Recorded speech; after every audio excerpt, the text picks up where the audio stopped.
देव विज्ञानी, उन्होंने अपनी ज्ञान दृष्टि देखी कि इसके पिता का तो शारीरिक जो अवस्था है कि वो खत्म होने वाली है, क्योंकि बीमारियां रोगों ने घेर रखा है और शरीर आज मृत्यु हो, कल हो, परसों हो। अब उसको मुख पे कैसे कहे? एक बच्चा अपनी आस लेकर आया है, गुरु के दर पर आया है, अब सीधा उसको गुरु कह दे कि भाई जा, तेरे पिता की तो मृत्यु होने वाली है, उसके दिल पे क्या बीतेगी? लेकिन गुरु ने कहा कि तू बचाना चाहता है पिता को। बिल्कुल गुरुदेव, मैं चाहता हूं मेरे पिता को कुछ ना हो, और मैं कठिन से कठिन परिश्रम करने के लिए भी तैयार हूं। गुरुदेव ने एक लोटा दिया कि ले बच्चे और चला जा, कोई ऐसे घर से पानी ले आ जिस घर में कोई मौत ना हुई हो, और वो पानी तू अपने पिता को पिला दे, तेरे पिता ठीक हो जाएंगे। अब दर दर भागता है, क्योंकि बात आ जाती है। माँ बाप के ऊपर जब बात आती है तो जीवन के अंदर पता नहीं क्या क्या करना पड़ जाए, क्योंकि माता पिता से हमारा नाता बंधा है। वो बच्चा भागता है, हर घर में पूछता है, रिश्तेदारों से पूछता है, क्योंकि लगन, कहते हैं इंसान की बुद्धि चाहे भले ही वो ज्ञानवान क्यों ना हो, लेकिन जब उसके सामने उसके परिवार का कोई व्यक्ति मृत्यु को प्राप्त होने जा रहा होता है ना, तो ये सारी बुद्धि नष्ट हो जाती है, सब कुछ नष्ट हो जाता है, क्योंकि उससे हम प्रेम मोह में पड़े हुए। बंधन को कौन छुटकारा दिलवाए? बंधन से हम कैसे छूटे? हेलो। लेकिन संसार में उसको ऐसा कोई घर नहीं मिलता जिस घर में कोई मौत ना हो। हार के लोटा लेकर खाली आता है। गुरुदेव, कोई भी घर ऐसा नहीं मिला जिस घर में कोई मौत ना हुई हो। गुरुदेव भी कहने लगे कि बच्चे, तेरे पिता का अंत होने वाला है, बेहतर है कि उनके अंत में जितनी प्रक्रिया तू कर सके तू कर, जितना तू परमात्मा का नाम ले सके ले, जितना तू हरि का नाम ले सके ले। कहते हैं मरने वाले के पास जाकर सोच विचार ना करे, ना ही रोए, अपितु भगवान के नाम का उच्चारण करे। जितना आप ले सकते हो, जिस परमात्मा को, जिस गुरु की आप पूजा करते हो, जिस इष्ट की आप पूजा करते हो, उनका नाम लो। और आज हम किसी के लिए लेंगे, कल को कोई हमारे लिए भी लेगा। इस कोरोना काल के अंदर पीछे आपने कितनी चीजें देखी है, शायद कभी जीवन में सोचा भी नहीं होगा कि ऐसा भी काम होना था, कि इंसान इंसान से मिलने में कतराएगा। और सबसे बड़ी बात कि अगर कोई पार्थिव शरीर मृत्यु को भी प्राप्त हो रहा है तो उसको हाथ तक भी नहीं लगाने दिया जा रहा। ऐसा समय भी आना था। ये कहीं ना कहीं मैच करता है हमारे कर्मों के अनुसार। आज हम इतने सज्जन बैठे हैं, ये कथा चल रही है, आप भी नाम ले रहे हो, मैं भी नाम जप रहा हूँ, राम का नाम आपने भी लिया, मैंने भी आपसे करवाया। किसके काम आना है? हम सबका इस समय लक्ष्य क्या है कि अजय जी के काम आए, उनको हम समर्पण करें, कि परमात्मा भी देखें कि तेरे पीछे बैठकर तेरे परिवार के लोग मेरा भजन कर रहे हैं, कीर्तन कर रहे हैं। किस लिए कर रहे हैं? कि तुझे मोक्ष मिले। और वो दिन भी देखें कि लोगों के शरीर के ऊपर, मैंने ये दृश्य देखा, एक वीडियो देख रहा था मैं अभी थोड़े समय पहले, जो पिछले 2020 की बनी हुई वीडियो थी, और यही दिल्ली के अंदर कश्मीरी गेट के सामने निगम बोध घाट है। निगम बोध घाट की वो वीडियो मेरे सामने आई, और उसमें जो मैंने दृश्य देखा, मैं आश्चर्यचकित रह गया कि दुनिया ऐसी भी है। लोग अपने माता पिता को, भले ही कोरोना काल था, लेकिन जिन्होंने नियम निभाया उन्होंने निभाया, जिन्होंने करना था उन्होंने करा, चाहे कितने भी प्रिकॉशन क्यों नहीं लिए उन्होंने, लेकिन नियम निभाया तो निभाया। चाहे एक व्यक्ति में निभाया, चाहे दो व्यक्ति में निभाया, चाहे घर के अंदर निभाया, वो एक अलग बात है कि सार्वजनिक नहीं करना, कि घर के अंदर किया तो सही ना। क्योंकि यहाँ पर परमात्मा कह रहे हैं कि आप सबका आना, हम सबका आना भले ही जरूरी नहीं हो, लेकिन एक पुत्र का बैठना, और एक सिंगल पुत्र अगर बैठकर अकेला भी 13 दिन कर्म करता है ना, तब भी भगवान कहते हैं उसके माता पिता को गति मिल जाती है, तब भी मोक्ष मिल जाता है। हम सबका तो केवल सहारा है, हम तो बच्चे को आके, परिवार को आके केवल सहारा दे सकते। लेकिन अगर पुत्र अकेला बैठकर भी अपने माता पिता का कर्म करता है, तब भी मेरे परमात्मा कह रहे हैं कि मैं उस आत्मा को, उस शरीर को गति देता हूँ। और उस समय जो मैंने हाल देखा कि लोग अपने माँ बाप के शरीर को रख रहे हैं और ऊपर पैसे की एक पोटली बांध रहे हैं और हाथ जोड़ रहे हैं, शमशान में जाकर कह रहे कि आप जला देना, छोड़ कर जा रहे हैं। क्या यही नाता था? यही बचपन में हमारे माता पिता, जब हम पैदा हुए थे, माँ के गर्भ से हम बाहर आए, माँ हमारा ना लालन पालन करती, ना पिता हमारा पोषण करता, शायद मक्खी मच्छर भी डंक मारकर हमें खा जाते अगर हमारा लालन पालन ना होता। वही कर्ज समझ के उतारो। और कर्ज तो मैं दूर की बात कहूं, ये तो फर्ज है हमारा, कर्ज नहीं, ये तो फर्ज है कि कहीं ना कहीं वो भी तो आशा रखते हैं कि जिस बच्चे को हमने बचपन से लेके बड़ा कर दिया, उसे पाला पोसा, हर जरूरत पूरी करके दी, क्या मांगा उन्होंने? कुछ लेकर गया कोई? बता दो, कोई कह दे कि मैं अपने साथ उन इंसान के साथ कुछ चला गया हो या कोई लेकर चला गया। खाली हाथ ही जाना पड़ा, तो आया भी खाली हाथ और गया भी खाली हाथ। लेकिन क्या गए? तेरे कर्म साथ गए, तेरी बुद्धि के अंदर जो ज्ञान बैठा है वो साथ गया, और आगे तेरे पुत्र के द्वारा जो कर्म किया जा रहा है वो भी तुझे समर्पण किया जा रहा है। एक एक चीज का अपना नियम है। गरुड़ जी, हम कह दे कि इस धरती पर कोई भी कह दे कि मैं संसार में आया हूं तो मेरी मौत नहीं होगी, तो वो गलत है। सतयुग के अंदर एक दैत्य राज हुए जिनका नाम था हिरण्यकश्यप। सुना है आपने नाम? दैत्य राज हिरण्यकश्यप। उनका पुत्र था भक्त प्रहलाद। प्रहलाद जी महाराज भक्त थे भगवान के। अब हिरण्यकश्यप भक्ति करने से मना करता था कि नहीं करनी, कि तुम उस नारायण की भक्ति ना करो, मेरी करो। क्यों करो? क्योंकि ब्रह्मा जी ने वरदान दे दिए। हिरण्यकश्यप से जब पूछा कि मांगो हिरण्यकश्यप क्या चाहते हो, ब्रह्मा जी ने कहा कि जो मांगना है खुले दिल से मांग लो। हिरण्यकश्यप कहने लगा, ब्रह्मा जी देना चाहते हो? बिल्कुल देना चाहता हूं, कि मुझे अमर बना दो, मेरी मौत ना हो, मुझे अमर बना दो। ब्रह्मा जी कहने लगे कि भाई अमर तो इस संसार में आज तक भगवान भी नहीं हुए, तो तू कैसे अमर हो सकता है? कि अमर तो कोई भी नहीं हुआ, हर किसी ने एक न एक दिन जाना है। कि नहीं, मुझे तो यही वरदान चाहिए, मुझे अमर होना है। ब्रह्मा जी ने कहा कि चल, मैं तुझे अमर तो नहीं बना सकता, लेकिन अमर संतुष्टि के कुछ वरदान दे देता हूं जिससे लगेगा तू अमर है। कि पहला वरदान दिया कि हिरण्यकश्यप, तेरी जो मौत है ना, वो ना तो दिन में होगी और ना रात को होगी। कि इससे क्या होगा? और ले लो कि तेरी मृत्यु तेरे घर के बाहर भी नहीं होगी, घर के अंदर भी नहीं होगी। इससे क्या होगा? चल और वरदान ले कि तेरी मृत्यु धरती पर भी नहीं होगी, धरती के नीचे पाताल में भी नहीं होगी, और धरती के ऊपर आकाश में भी नहीं होगी। थोड़ी संतुष्टि हुई कि ना मैं घर के अंदर मरूंगा, ना मैं घर के बाहर मरूंगा, ना धरती पर, ना पाताल में, ना आकाश में, और ना ही ब्रह्मा जी कह रहे कोई अस्त्र कोई शस्त्र तुझे हाथ नहीं लगा सकता। और सबसे बड़ी बात, 84 लाख योनियों में कोई भी ऐसा पैदा नहीं होगा जो तेरे प्राण ले सकेगा। अब चाहे कोई वो मानव है, चाहे कोई वो पशु है, चाहे कोई वो पक्षी है, कोई भी योनियां है, तुझे मार नहीं सकेगी। ब्रह्मा जी, और वरदान दो जिससे मेरी पूरी संतुष्टि हो। आखिरी वरदान ब्रह्मा जी ने दिया कि साल के 12 महीनों में तेरी मौत नहीं होगी, जा तू अमर है। जैसे ये सुना, भागा ब्रह्मलोक से, अपनी नगरी में आया, लोगों को सताने लगा कि देखो वो नारायण धरती पर आए और छोड़कर चले गए, मैं इस धरती पर आया हूं, मैं कभी छोड़कर नहीं जाऊंगा, तुम मेरी पूजा करो।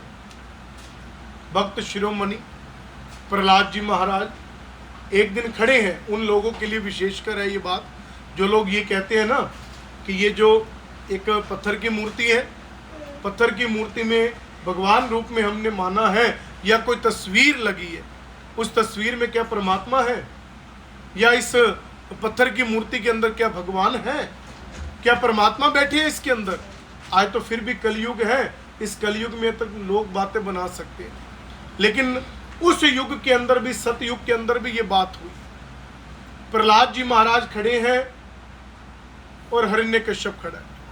हिरण्यकश्यप कहने लगा, प्रहलाद तू कहता है ना तेरे प्रभु तो हर जगह पे है, तेरे प्रभु नीचे धरती पे भी है, आकाश में भी है, दाएं भी है, बाएं भी है, आमने भी है, सामने भी है, घर के अंदर भी है, घर के बाहर भी है, दीवारों में भी है। तू कहता है ना तेरे प्रभु तो हर जगह पे है।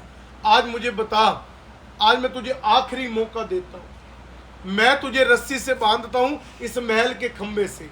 अगर तेरे भगवान में शक्ति होगी ना तो मुझे भी आज इस खंबे से निकल के दिखा दे, मैं भी मान जाऊंगा तेरे प्रभु कुछ ना कुछ है। महल के खंबे से बांध दिया, अब मिट्टी का खंबा है, कह सकते कि इसके अंदर भगवान कैसे आ सकते हैं, लेकिन भक्त की पुकार है तो ना जाने परमात्मा कहां पर भी आ जाए।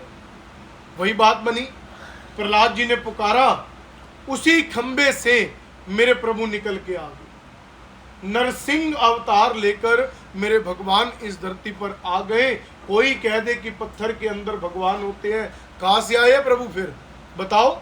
और यही एक ऐसा जन्म था, और कोई जन्म ऐसा नहीं हुआ भगवान का। ध्यान देना, राम जी आए थे, किसके गर्भ से जन्म हुआ था? भगवान राम जी का एक माँ के गर्भ से जन्म हुआ था ना। किसके गर्भ से जन्म लिया था? कौशल्या जी के। भगवान कृष्ण आए, उनका भी गर्भ से जन्म हुआ, माँ देवकी जी के गर्भ से। जैसे बच्चा पैदा होता है ऐसे ही तो हुआ, लेकिन एक यही अवतार ऐसा था जो माँ के गर्भ से नहीं हुआ। क्यों? क्योंकि ब्रह्मा जी ने वरदान दिया था ना कि 84 लाख योनियों में कोई भी ऐसा पैदा नहीं होगा जो तुझे मार सकेगा। अगर जन्म ले लेते तो मारते कैसे उसको?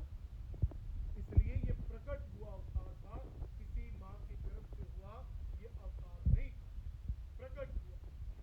अब मनुष्य भी नहीं बनना था और कोई पशु भी नहीं बनना था, इसलिए भगवान ने आधा नर जोड़ा और आधा सिंह जोड़ा, नरसिंह अवतार। दो वरदान खत्म। अब भगवान मार रहे हैं उसको, इंतजार कर रहे हैं कि कब दिन ढले और संध्या काल आए मैं मारूं, क्योंकि ना दिन में मारना है ना रात को मारना है। संध्या कितने समय की होती है पता है आप लोगों को? संध्या कितने समय की होती है? जैसे 4 पैरों का दिन आता है और 4 पैरों की रात आती है, रात्रि 4 पैर निकली, अगला दिन शुरू हो गया। आज भी हमारा हिंदू धर्म जब तक अगले दिन का सूर्य उदय नहीं होता तब तक अगला दिन नहीं मानता। ध्यान देना, अगर कोई व्यक्ति सुबह 3 बजे तो कहने को तो 12 बजे के बाद अगली तारीख लग गई, इंग्लिश के हिसाब से कहने को तो अगली तारीख लग गई ना, लेकिन फिर भी हम सूर्य उदय के बाद उसका दूसरा दिन मानते हैं। क्यों? क्योंकि हमारा हिंदू धर्म जब तक सूर्य उदय नहीं होगा तब तक अगला दिन नहीं माना जाता। आज भी इस तुलना को हम आगे बढ़ा रहे हैं। और कहां से चलती आई? सतयुग से। संध्या होती है केवल 24 मिनट की, सिर्फ 24 मिनट्स होते हैं संध्या के। जैसे सूर्यास्त होता है, मान लो सूर्यास्त का टाइम है 7:10, कोई भी टाइम हो, वैसे जो भी रोज का अलग अलग टाइम है, कि मान लो सूर्यास्त का एक जनरली बात कर रहा हूं कि सूर्यास्त का टाइम है 7:10 का। अब सूर्यास्त के एक घड़ी के बाद, एक घड़ी होती है 24 मिनट की, 7:10 पे सूर्यास्त हुआ तो 7:34 पर संध्या कालीन शुरू हो जाएगा और वो 24 मिनट की संध्या रहेगी। उसके बाद रात्रि के 4 पैर शुरू हो जाएंगे। अब 24 मिनट में भगवान ने सारा काम देखना है, क्योंकि रात होगी तो नहीं मार सकते और दिन चल रहा था, धूप निकली हुई थी और हिरण्यकश्यप के साथ युद्ध किया जा रहा है। अंत आने वाला है, ध्यान देना, संध्या कालीन आने वाली है। भगवान का सुदर्शन चक्र आया, भगवान का अस्त्र है ना सुदर्शन चक्र जो उनके हाथ में आया उनके पास कि हे मेरे नारायण, अगर आपको जरूरत है तो मैं आपके समक्ष खड़ा हूं। कि नहीं जरूरत अस्त्र की, क्योंकि अस्त्रों से नहीं मारना, शस्त्रों से नहीं मारना। अब वो भी वापस चला गया।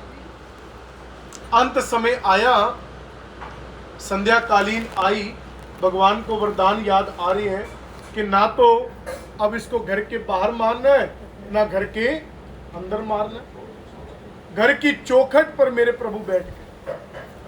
अब ये ना तो घर के बाहर है और ना ही घर के अंदर है, घर की चौखट है ये, इसलिए कहते हैं ना चौखट पे नहीं बैठना चाहिए, क्योंकि वो कोई मान्य ही नहीं होती, या तो बाहर हो जाओ या अंदर हो जाओ। अब भगवान बैठ गए। अब और वरदान याद आया कि धरती पे पटक के नहीं मारना, धरती के नीचे गाड़ के नहीं मारना, ऊपर फेंक कर आकाश में भी नहीं मारना, तीनों जगह पे नहीं मारना, अपनी गोदी में उसको लिटा लिया। ना यहाँ पे धरती है, ना यहाँ पे पाताल है, और ना ही आकाश है। नाखूनों से पेट चीरा, अपने नाखूनों से पेट चीरा, और मरते मरते हिरण्यकश्यप क्या कह रहा है, प्रभु एक वरदान मेरा रह गया है, सारे तो खत्म कर दिए, अब ये भी बता दो कि साल के 12 महीनों में मेरी मौत ही नहीं होनी थी, तो ये कौन सा महीना है जो आप मुझे मार रहे हो? 12 महीनों में तो मैंने मरना ही नहीं था, ये कौन सा महीना है जो भगवान मुझे मार रहे हो? भगवान कह लगे, हिरण्यकश्यप आज मैं तुझे मारने के लिए 13वां महीना, जिसको हम पुरुषोत्तम मास कहते हैं, जिसको हम मल मास कहते हैं, जो हर चौथे साल आता है, अभी पीछे 20 में गया था, अब 24 में आएगा, 3 साल के बाद जो चौथे साल में आता है ना, जिसको हम लीप ईयर भी कहते हैं, कि तेरे को मारने के लिए मैं 13वां महीना भी बना रहा हूं, तू बता तेरी मौत कैसे नहीं होगी? भगवान के हाथ में क्या इतना नहीं था कि 12 से 13 महीने कर दे? अगर 13 से 14 भी करने पड़ जाए ना, तब भी मेरे परमात्मा कर देंगे, लेकिन कोई ऐसा ना कहे कि इस संसार में मैं आया हूं तो मैं मरूंगा नहीं। कोई भी ऐसा जीव नहीं है कि जिसकी मृत्यु ना हो। मृत्यु अटल सत्य है, परम सत्य, इसको कोई रोक नहीं सकता। बस बात यही आती है कि जिस घर से, जिस परिवार से कोई प्राणी गया होता है तो पता उसको लगता है, क्योंकि नाता कहीं ना कहीं जुड़ा होता है, कहीं ना कहीं बचपन से। अब उस पिता की बात अगर हम करें जिनके निमित्त हम बैठे हैं, बचपन से, ये तो है नहीं कि एक 2 साल का नाता था या 4 साल का नाता था कि उन्होंने फटाफट हमारे साथ रहे, हमारे साथ गए और उसके बाद मुसाफिर की तरह वो छोड़कर चले गए। लेकिन नहीं, जन्म से भी और ना जाने कितने कर्मों से भी हमें ये माता पिता मिलते हैं। ये सच्चाई है, ये ऐसे नहीं मिलते कि अच्छे घर में जन्म भी ऐसे नहीं मिलता। आप बड़े सौभाग्यशाली हो कि जिन बच्चों को ऐसे परम योग्य पिता मिलते हैं, ऐसे परम योग्य परिवार मिलता है। नहीं तो जब बाहर जाकर देखो कितने लोग, कितने बच्चे ठोकरे खा रहे होते हैं कि जिनके सिर पे माँ बाप भी नहीं होते, अनाथ होते हैं, और उनको भी जाकर देखो कि जिन्हें एक समय की भोजन मिलता है दूसरे के लिए तरस रहे होते हैं। और तुम्हारे माता पिता ने तुम्हें 3-3, 4-4 समय पाला है भोजन कराकर, कहाँ पर उनका कर्ज उतारो? भगवान कहते हैं कि ये जो होती है, जब बचपन से लेके हम उस इंसान को अपने साथ देखते हैं और एक अच्छा नाता, सच्चा नाता हमारा उस इंसान से जुड़ा होता है ना, आत्मा के साथ मेल हुआ होता है, जब वो हमें छोड़कर चला जाता है ना, तो दुख लगता है। और शायद ये जो घाव होता है ना, ये जिंदगी भर भरता भी नहीं है। हर घाव का एक ना एक दिन इलाज हो जाता है कि मरहम लगाएंगे, पट्टी करेंगे और घाव भर जाएगा। लेकिन ये घाव एक ऐसा घाव होता है, माता पिता का जाना, कि जिंदगी भर नहीं भरता। लेकिन इस घाव के ऊपर चाहे वो पट्टी बांध के, चाहे दवाई लगा के आगे जीवन को चलाना पड़ता है। मजबूर है हम, कुछ नहीं कर सकता कोई भी। कोई कह दे कि मैं इस घाव को भर दूं तब की बात है, लेकिन मजबूरन सारे काम घर पे करने पड़ते हैं, हर चीज निभानी पड़ती है, हर समय बढ़ना पड़ता है, क्योंकि ये जहां की रीत है, इसको कोई बदल नहीं पाया। सहारा मांगना भी है तो उस परम पिता परमात्मा से मांगो, जो ना तो कभी कहते हैं और ना ही कभी सुनाते। देखते देखते हमारी काया ढलती जा रही है, तू एक ना एक दिन मृत्यु के मुंह में भी चला जाएगा, पता नहीं लगेगा कि कब तू आया था और कब तू चला गया। जीवन बीत गया, हंसते खेलते, बैठते उठते, खाते पीते, पल भर में भी पता नहीं लगा कि ये समय कैसे बीतता चला गया। और समय ने अपनी रफ्तार इतनी तेजी से पकड़ ली कि एक समय ऐसा भी आया कि ना जाने कहां से वो हवा आई और वो हमारे पिता को लेकर चली गई। वो उड़कर चले गए, पता नहीं लग पाया हमें कि हमारे साथ क्या हो गया। इसलिए काया तेरी दिन प्रतिदिन ढलती जा रही, हरि का भजन तेरे लिए करना अनिवार्य है। प्रभु का भजन कर प्राणी के, काया तेरी हो गई पुरानी। प्रभु का भजन कर प्राणी के, काया तेरी हो गई पुरानी। हरि का भजन कर प्राणी के काया तेरी हो गई पुरानी। हरि का भजन कर प्राणी के काया तेरी हो गई पुरानी। हो गई पुरानी काया, हो गई पुरानी, हो गई पुरानी काया, हो गई पुरानी। तूने कदर ना जानी के काया तेरी हो गई पुरानी। तूने कदर ना जानी के काया तेरी हो गई पुरानी। खाए पिए के जीवन बिताया, खाए पिए के जीवन बिताया। खाए पिए के जीवन बिताया, खाए पिए के जीवन बिताया।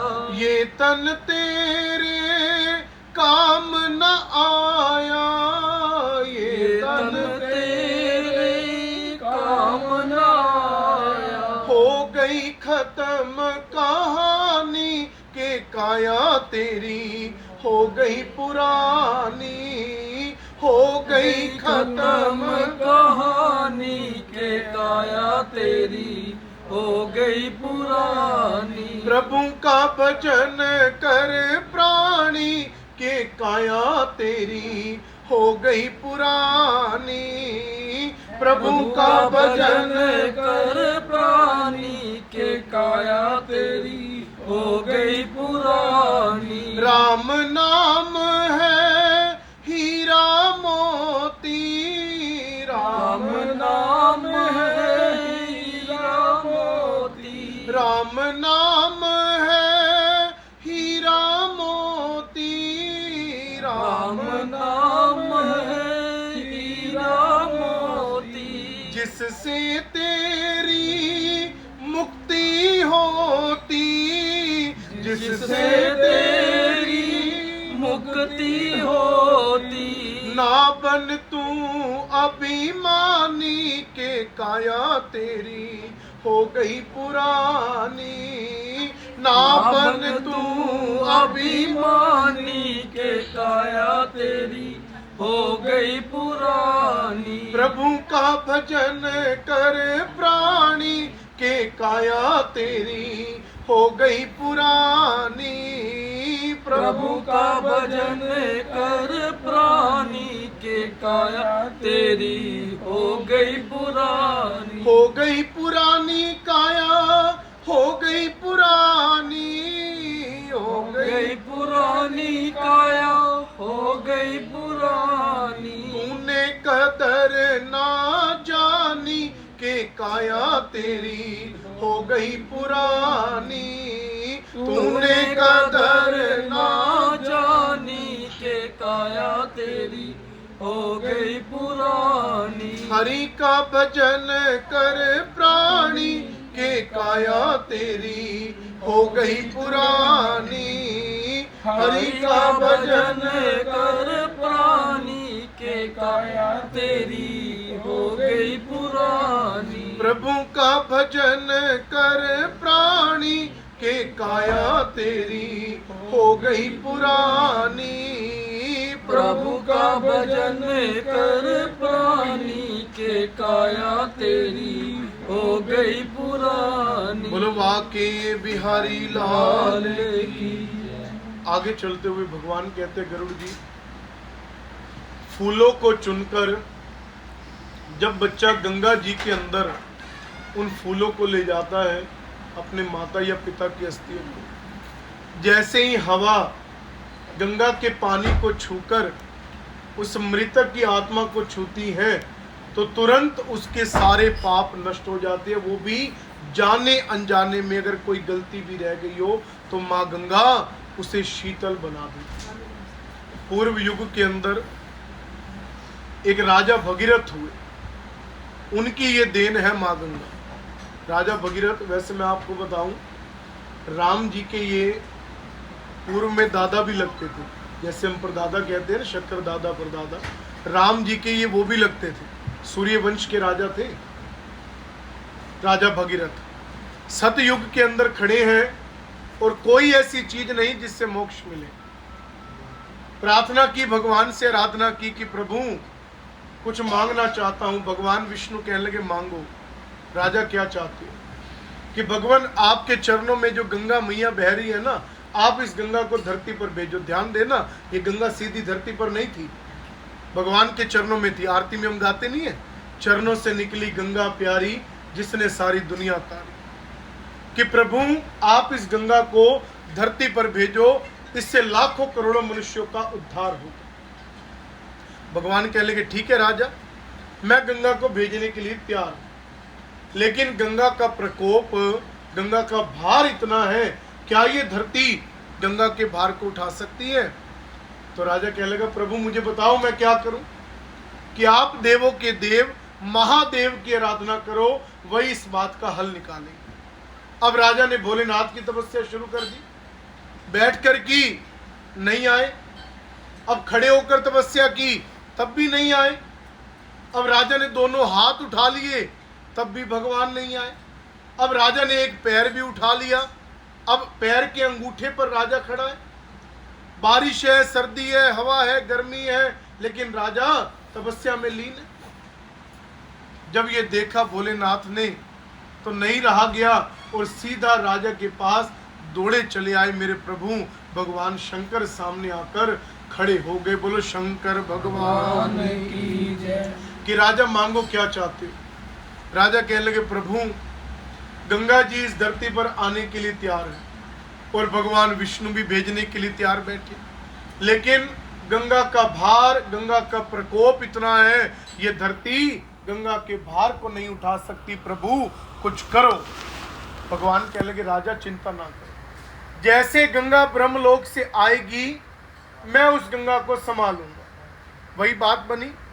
ब्रह्मलोक से निकली गंगा, भगवान के चरणों से निकली गंगा, नीचे भोलेनाथ ने खड़े होकर गंगा मैया को अपनी जटाओं के अंदर समा लिया और फिर धीरे से गंग की धार इस पावन पवित्र धरती पर भगवान ने अपनी जटा से निकाली। और गंगोत्री नामक आज भी जो क्षेत्र उत्तराखंड हिमालय पहाड़ियों के अंदर स्थित है, वहां पर पहली धार पड़ी और वहां से पानी निकलना शुरू हो गया। गंगा मैया भागीरथी बहनी शुरू हो गई। वैसे तो इसको भागीरथी भी कहा जाता है क्योंकि राजा भगीरथ के द्वारा प्राप्त हुई है, भगवान के चरणों से निकली है, तो भागीरथी भी नाम दिया। लेकिन इधर से अलकनंदा आती है और सामने से भागीरथी आती है और दोनों मिलकर ये गंगा का रूप लेती है। उस समय भगवान विष्णु ने क्या कहा था कि राजा आज तेरी कृपा से इस धरती को एक ऐसी नदी मिल चुकी है जिससे लाखों करोड़ों मनुष्यों का उद्धार होगा, और मरने के बाद जिनके फूल, जिनकी आत्मा राम, जिनकी अस्थियां अगर गंगा जी में चली गई तो राजा समझ लेना वो प्राणी सीधा वैकुंठ का गामी है, क्योंकि गंगा माध्यम है। और जब तक ये सूर्य चंद्रमा रहेंगे तब तक इस नदी का जल बहता रहेगा। जिस दिन ये जल बहना बंद हो गया समझ लेना धरती विनाश की ओर जा रही है। अब कहा सतयुग और कहा आज कलयुग, आज भी गंगा नदी है और हम तो बड़े सौभाग्यशाली लोग हैं कि हमारे ही भारतवर्ष के अंदर ये गंगा मैया बह रही है। अब बात आती है मानने की, मानोगे तो सब कुछ है, नहीं मानोगे तो कुछ भी नहीं है।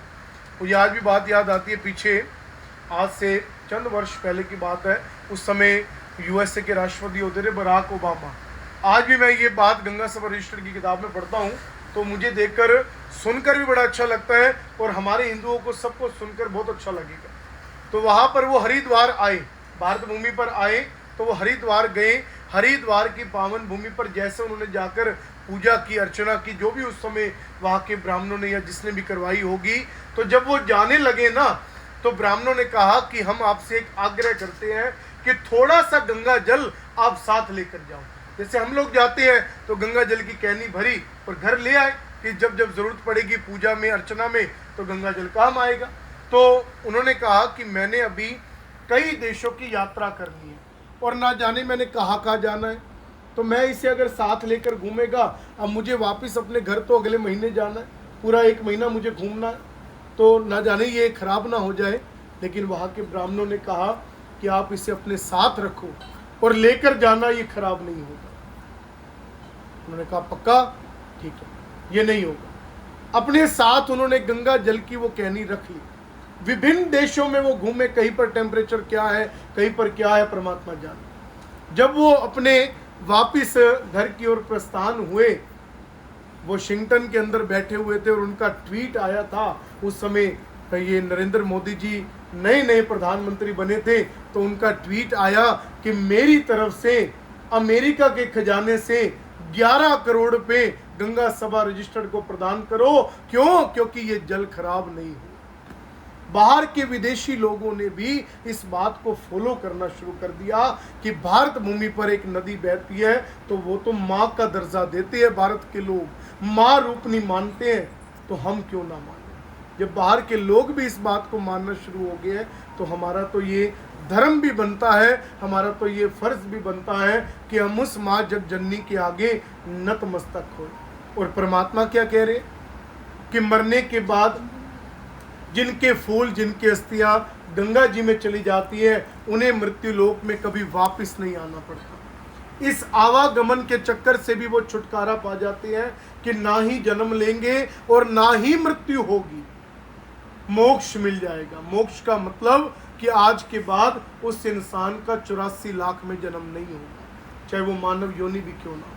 हमेशा के लिए भगवान के श्री चरणों में वैकुंठ के अंदर उनका दास बनकर रहेगा, लेकिन इस धरती पर उनका जन्म नहीं होगा। इससे बढ़ के मेरे हिसाब से कोई मुक्ति नहीं हो सकती। और जो बच्चा ऐसा कर्म अपने माता पिता के लिए सोच कर करता है, कौशिक पुत्र विश्वामित्र के समान सुख पाता। आओ 2 मिनट, क्योंकि कल 9वां दिन होगा और भजन संध्या रात्रि को लिखी है, वो भी कल महत्व आएगा। लेकिन परसों जैसे ही सुबह प्रातःकाल का समय होगा तो उस पिता की पावन फूल माँ गंगा जी के अंदर विसर्जन कर दिए जाएंगे। और जैसे विसर्जन होंगे, शीतल जल है, ठंडा जल है, माँ रूपनी है, हमारे द्वारा की गई प्रार्थना कि हे माँ गंगे, आपके पुत्र समान है, उन्हें अपने चरणों में स्थान देना और वैकुंठ की ओर भेजने के लिए प्रस्थान करवाना, आप माध्यम हो। आओ 2 मिनट अपने नेत्रों को बंद करते हुए माँ गंगा जी की उस छवि का ध्यान करो, उस पावन पवित्र हरिद्वार की भूमि का, या जहाँ पर भी माँ गंगा बह रही है, कि हे माँ गंगे, जिसका जो नाता लगता है, देखो जितने भी बैठे हो कोई ना कोई तो नाता लगता है, अजय जी के साथ तो यहाँ बैठे हो, जिसका जो भी नाता लगता है माँ गंगा जी से प्रार्थना करो, हे माँ गंगे, उस पिता की आत्मा आपके श्री चरणों में आने जा रही है, उन्हें भगवान के चरणों में भेजना। कि जिस देश में, जिस वेश में, जिस देश में रहो, गंगा मैया, गंगा मैया, गंगा मैया कहो। जिस देश में, जिस वेश में, जिस देश में रहो, गंगा मैया, गंगा मैया, गंगा मैया कहो। हो गंगा मैया, गंगा मैया, गंगा मैया कहो।